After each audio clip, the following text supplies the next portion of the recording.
Follow for more. Suddenly made a terrifying discovery. The female boss was shot dead by the most handsome man in the company. He hid in fear at the corner, afraid that the handsome guy would see him, but luckily the killer didn't notice anything strange, and went to deal with the boss. Only then did Jeff let out a sigh of relief. If he was spotted he would surely die. He quickly went to the restroom to hide, but didn't expect to bump into the company guard when he opened the door. Seeing the guard lying motionless, he immediately checked his injuries, but accidentally touched the toilet flush switch. Such a loud sound would definitely be heard by the killer. Jeff carefully closed the door first, but in such a small space where could he hide? In order not to be found, he had to stand on top of the guard. Jeff was trembling with fear the whole time, afraid he might be discovered, but surprisingly the killer didn't see him at all. He just came in to wash his clothes. Only then did Jeff finally relax, but when he thought he was safe, he suddenly heard inside. How you doing in there, Barney? You want to toss me your keys?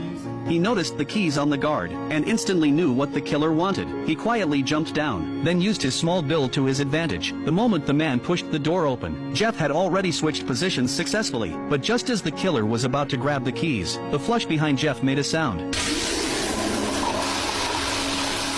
Luckily the killer also triggered the flush. Jeff barely escaped disaster. When the killer left the restroom, Jeff quickly followed the passage back. When he reached a room, he was about to call the police, but suddenly ran into a colleague working late. Jeff told him something terrible had happened in the company. Meanwhile the killer had destroyed the fire valve, then went straight to the archive room with company secrets, opened the alcohol in his suitcase, planning to burn all the company files. On the other side Jeff took his colleague to escape, but when they entered the elevator they found it was broken, so they switched to the emergency exit. But the door was somehow locked tight. Luckily the killer still didn't know they were there. After discussion they decided to split up and use electronic devices to call for help. Jeff went out to find a phone, but when he turned the corner, he saw a shadow through the glass. Jeff had to go back the way he came. He rushed back and told his colleague to stay quiet. At the same time the killer pushed the door open. He immediately noticed the computer still running. Jeff peeked out from under the desk, and suddenly saw two shoes approaching. He and his colleague broke into cold sweat in fear, but the killer just unplugged the power and walked out. After confirming the killer was gone, they decided to take a longer path to the other side of the company. Jeff learned from his colleague that the boss was also inside the building, so he left the task of calling for help to him, while he went back to rescue the boss. But as soon as the colleague dialed for help, a sense of doom came over him. He turned around. The man was standing silently behind him. Meanwhile Jeff, through the window, saw that his colleague had already been spotted by the killer.